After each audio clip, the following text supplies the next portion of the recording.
A lot of people keep asking me, how do I get my UI like this? How do you change your UI? You hit Shift F1. This will bring up the UI changing thing and you can move it around.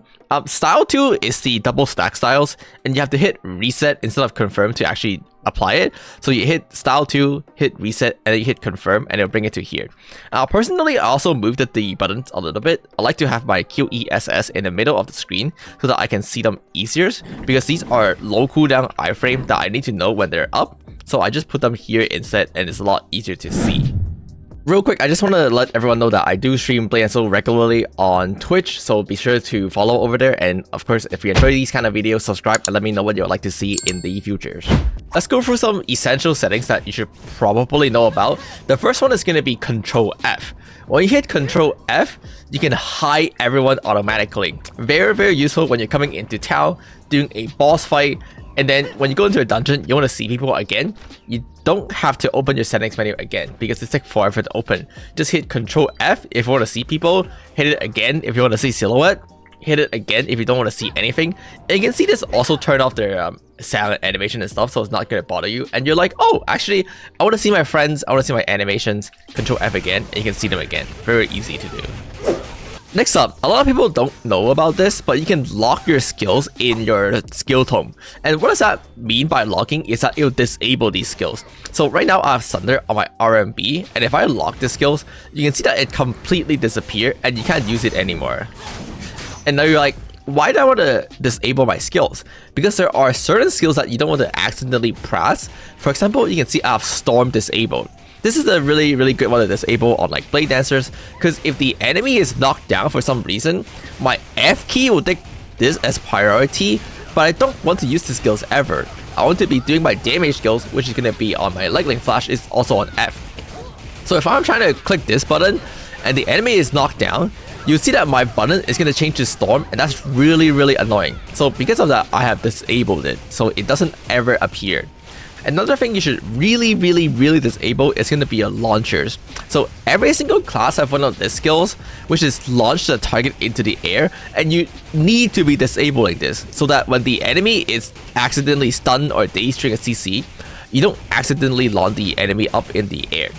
It is really annoying when you launch the enemy up in the air because the rest of the melee class in this game can't hit them. So I have disabled my take flight ability as well, so I don't accidentally launch enemy into the air. A lot of people know that you can change channel at the top right with the TV, but what you can also do is to press P and then bring it up and then change channel this way. This is a lot faster because the cooldown is significantly lower. So right now I'm in channel 2, I can bring it back up. Click the top right, channel 1. Now normally this is a really big cooldown, like 30 seconds, but as you can see, I have almost no cooldown when I'm changing channel.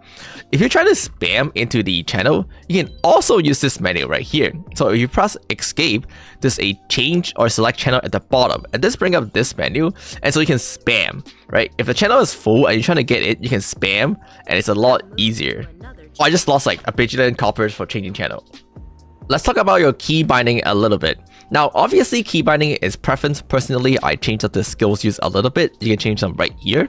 I have R, T, G, V for my bottom skills because I think they're a lot easier to hit than a set XCV. But most importantly, what I want to talk about is the communication.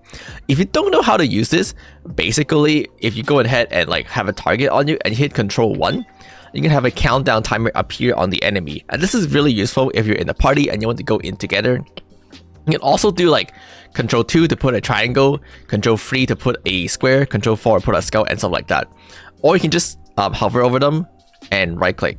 I think you have to hover over a player. Or you can just hover over a player's target and then put a star or something like that on them.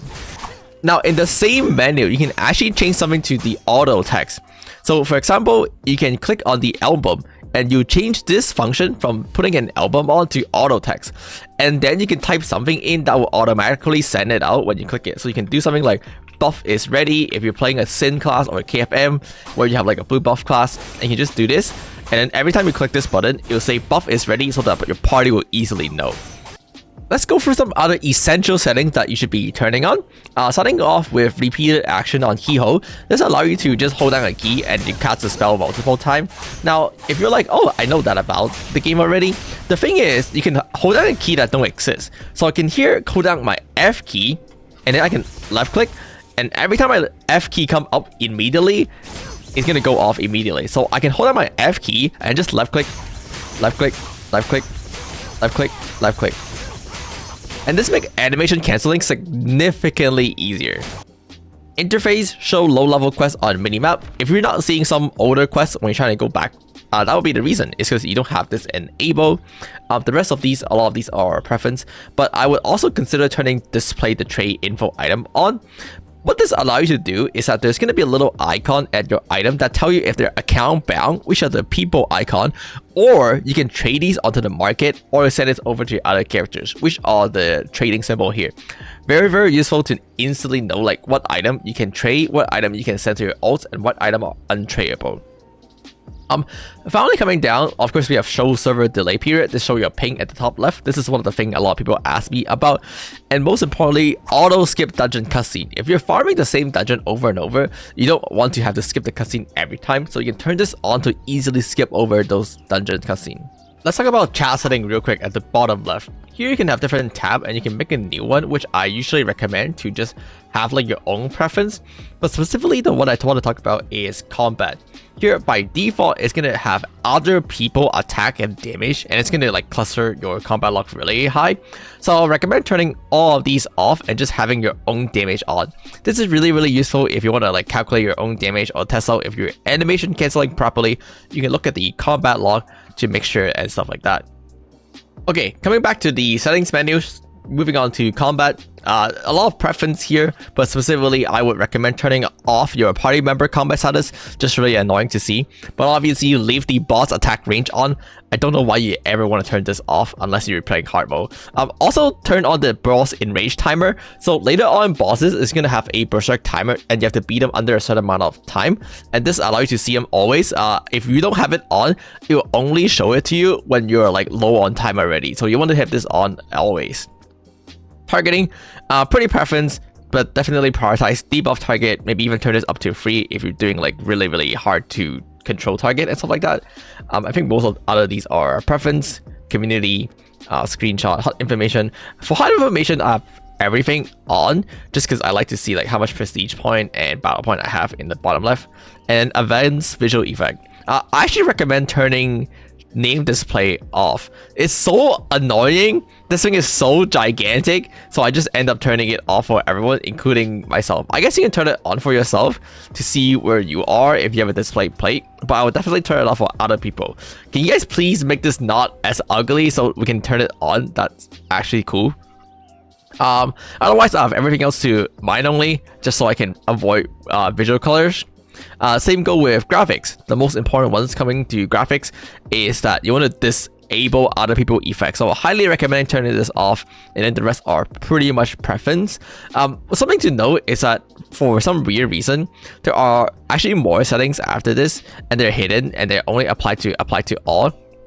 So I'll always start with this sliders, because this change some hidden settings, and then you just manually change the other one. So if you're like really you have a really poop computer and you want low graphics, turn this to 1 first, and then manually turn the things back up. Otherwise, I'm currently putting it at 4, and then I'm turning all these stuff down individually. Personally, I think Play & Soul is a game that looked really nice, especially after the Unreal Engine 4 update. So I personally like to turn my graphics on a little bit. I do have a pretty beefy computer, and if I'm playing games, I want them to look good. So I try to keep the settings a little higher whenever I can, including my effect. A little bit of shadow is really nice, just add to the lighting a lot, even though they kind of cook your computer. But most importantly, the most important settings is going to be the high quality physics effect. And let me show you what it does.